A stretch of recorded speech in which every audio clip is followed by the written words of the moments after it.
Hello, everyone. I'm here today with Robin, who is the CEO and founder of Big Fish Marketing, and she helps big companies develop their brand story. And she's worked with Disney, she's worked with HGTV. I mean, she is definitely an expert at branding. So Robin, thank you so much for just taking a few minutes out of your busy schedule to talk with a new entrepreneur like myself and a mom running back and forth, which I think what we were just talking about. Sometimes mother schedules don't always work out the way you'd planned, but you just keep moving forward. So yeah, let's go ahead and get started. So I gave Robin 5 questions. What inspired you to start Big Fish Marketing? My father. I learned marketing and advertising and branding from my dad. I was about 11 years old when I became a latchkey kid, and my sister and I would come home every day after school on our own, and I would make dinner and she would help me prep. And after dinner, we'd clear the table and my dad would lay down all the ads he was working on. And he would say, "What do you girls think the headline should be? What do you think, the image should be?" And I would start going to meetings with him and watching him pitch and close, and I learned the business really at his knees. So I've been in the advertising business since I was 11. And when I turned 18, he made a bet with me that I would start my own ad agency when I turned 30. Okay. So when I was at 30, I was going up the ladder at Turner Broadcasting. I was like on the same floor at CNN Center that Ted Turner was on. We had just turned CNN into the world's news leader. I had greenlit that campaign right before my 30th birthday. The wall came down in Berlin, the Gulf War. I had been part of the campaign for that. TNT was a skyrocket. TBS was doing great. I was launching a network called Sports South, and I left. Wow. So I left at the height of my career when I was really I was being promoted about every 9 months. Okay. And because I'd made a bet with my dad, and I took Turner as my first client. Excellent. Yeah. Well, that's amazing. All by age 30. All right. So my next question is, what is one creative habit? As you know, at Creative Habitat, we're all about helping moms develop creative habits. And I specifically focus on what helps them refuel, because I'm sure as a working mom, you know that it can be a lot. So what is one creative habit that has helped you stay true to your vision? Well, every day I hike with a different mom. So you do? Yeah, I do. That's awesome. Oh, by the way, I didn't mention that you are in New Mexico. That is where her headquarters is. And that's actually how I met Robin. I was just touring. I was just a tourist walking around in a part that fascinated me. And I happened to ask her what the building that she's in, what her habitat, I guess you could say, what the story was behind that. And so, Robin, I honestly didn't know until then I looked you up how amazing of a find that building was, and then just meeting you. So thank you again for letting this random mom walking around this building ask if she could interview you. So of course, when I'm on the hiking trails, when I get to tune into my superpower as a woman, which is my intuition, and I get to say to my girlfriend, "Oh, I just got an intuitive hit. What do you think?" And they're moms and they are running businesses, and it's a fantastic way to get confirmation on things that are coming up for you. Okay. And when you start to live an intuitive life, synchronicity happens. You walk by my office, next thing you know, I'm being interviewed by you. So it's when we're living our true purpose, when we're listening to our inner voice, that's when magic happens. And so I think the creative thing that I do, the habit I have of these hikes, and it's really it's like the most amazing way to start a day, right? So let's say you don't live in a place where you can just walk out your door and hike like you can in Santa Fe. Right. You can just take your dog for a hike, a walk around your neighborhood, have your girlfriend meet at the door right after you drop off the kids, and just take a quick walk. You'll still get to your desk by 9, right? You take a walk at 8, you're done by 9. I work every day in my workout clothes. I don't bother.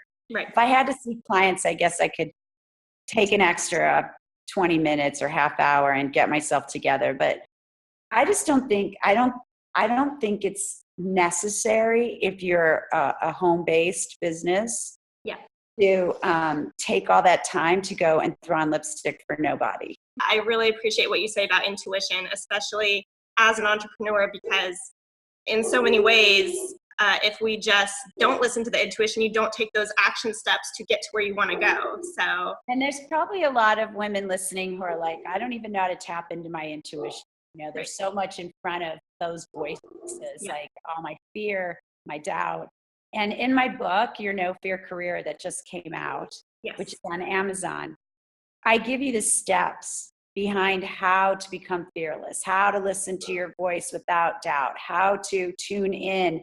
And you'll find over and over again, your life is just getting better. You're making more and more money. You're helping your kids make fantastic decisions. You can be a better mom if you just don't live by the fear, but you have faith in the inner voice that's inside you.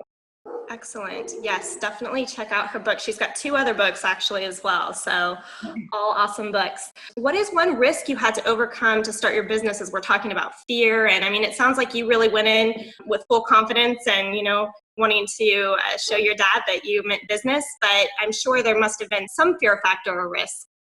Oh, of course. I mean, I didn't have any money in the bank, so I had to cash my Turner stock. Mm-hmm.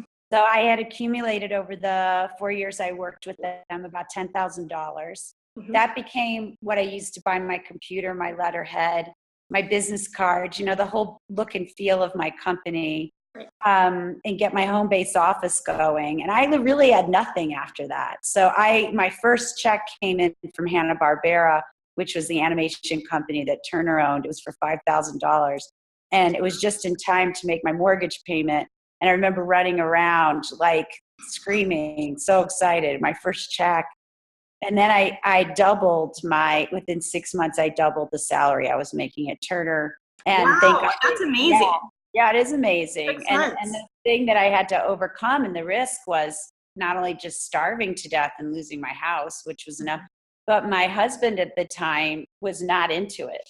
Like, he was a lawyer making a ton of money, but he didn't want to have the whole financial burden on his shoulders. And so he and I ended up, after a year or so, actually getting divorced because I really, I wanted to move to LA to blow up the business even more. We were in Atlanta. Okay. And he said, like, enough is enough already. And it's just too much, and he could have been a partner in his law firm there. They were just opening the office, but he wasn't. He was risk averse. And I'm like, let's go. Right. And one of the big themes in my book and all my books is saying yes to opportunity. And again, it's tuning in and going, okay, well, I love my husband. He's great, but he's not really in the long run going to be the one to help me to become who I know I'm supposed to be in this world. So I think having those positive voices and tuning out those that may not be on vision, on point, sometimes is so key to moving forward. So thank you for sharing that. You've overcome a lot, sounds like, to get to where you're at. And wow. Absolutely. Yeah. And and I'm scared all the time, but I just keep pushing forward and I reframe the fear into, I have faith in myself. I know I can do this. I've done it before. It's a lot of self-talk. Yes. Mindset is everything, I'm learning. So, yes.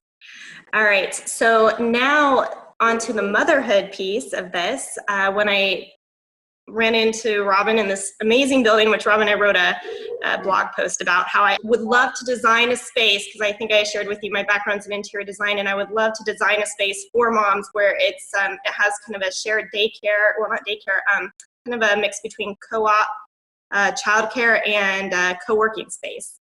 So that's my vision and my dream for Creative Habitat. That's my 5-year, 10-year plan. Cool. But anyway, when I was walking and I met her daughter was in her office, right? Was that your daughter, I believe you were saying? So how have you balanced motherhood and growing your business to the thriving advertising and marketing firm that it is now?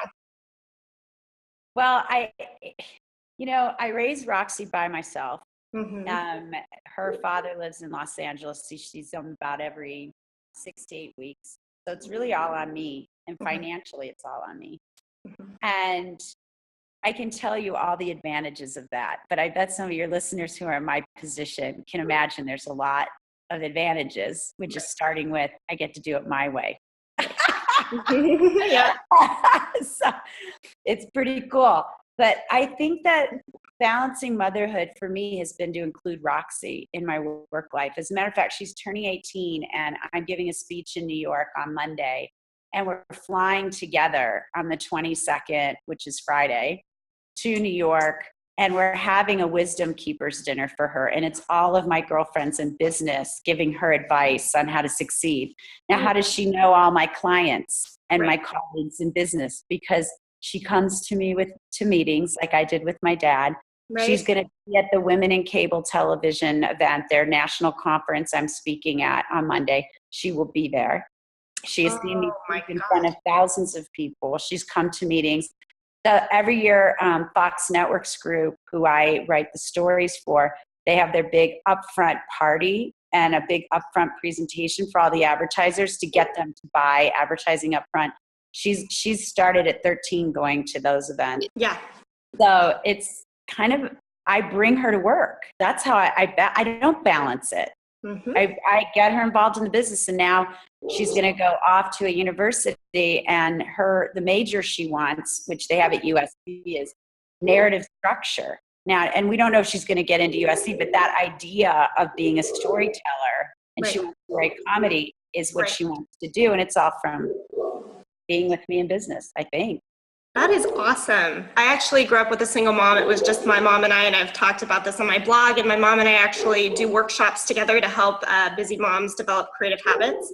And so I fully believe in single moms and just the power of a single mom with devotion to her job and her kids. My mom was an elementary principal, so fairly demanding job in a different way, but same thing. She'd have her teacher friends over. I would go in and be part of her different themes and classrooms, and I feel like that is what has led me into this desire to help teach and train other women on developing creative habits. So as a daughter of a single mom who did that for me, I can only imagine what your daughter is gonna look back on her life, even when she's 10, 20 years down the road, and all the connections you helped her make, but just all that she learned from you. So a lot of women think that they're supposed to keep their work life separate from their children. They think when they come into the house that they got a light switch, become somebody else.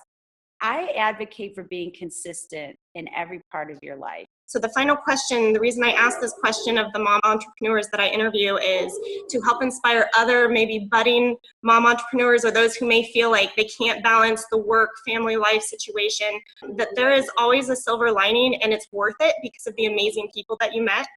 For example, I wouldn't have met you and a bunch of other amazing women that I've met if I didn't just go after the dream that I felt was in my heart. And so I'm trying to inspire other moms to do the same. So who is one amazing person or group of people? And I think you've mentioned many amazing people you've met, but had you not started your own business, who would you have missed out on meeting? I probably would have missed out on meeting Brandon Tartikoff. He was the head of Paramount Pictures, and he was also the head of NBC. And he created shows like Cheers and Miami Vice, and he was prolific. I say was, unfortunately, he died about 10, 15 years ago now. And he was the man who, when I started my business, said to me, I bet you're creative. I bet you have great ideas for TV shows. Mm-hmm. Why don't you move to Los Angeles and let's work together? And that was amazing. That changed my whole life, that somebody so prolific would want to take me under his wing. And it wasn't about branding and marketing. He knew I was a branding person and a marketing person. He had been that himself before he had become a programmer. But he saw in me this person who could come up with a TV show or, specials and things, and would help him pitch and close and sell ideas. And we struck up a great friendship. And we would go to, and he mentored me, and he would go to lunches with me and say, what's the best club in your bag? Or what section of the newspaper do you read first? Or if you were like abducted by aliens, what would you take? Name 3 dates. If you were to have a dinner, he would ask all these fun questions that, parlor game type questions. And we would just be off and running on all kinds of amazing conversations. But the most important thing is to have somebody who believes in you and supports you. Started with my dad. Yeah. And then Brandon took over, and now I try very hard with my books and speaking to be an influence and an inspiration to women in business. Excellent. Well, you've definitely been an inspiration to us listening to this and to me. And I'm grateful that my intuition led me to you. And I'm grateful for your time because you're a very busy woman and you've worked with so many amazing companies. And that takes a lot of just being very assertive, I can only imagine, and just believing in yourself. So we have a lot to learn from you. And I've been amazed as I've read through your website. So everyone check out her website. Check out her book, especially The No Fear Career. And I wish you all a no fear career yourself as you continue to look into this mom entrepreneurship business.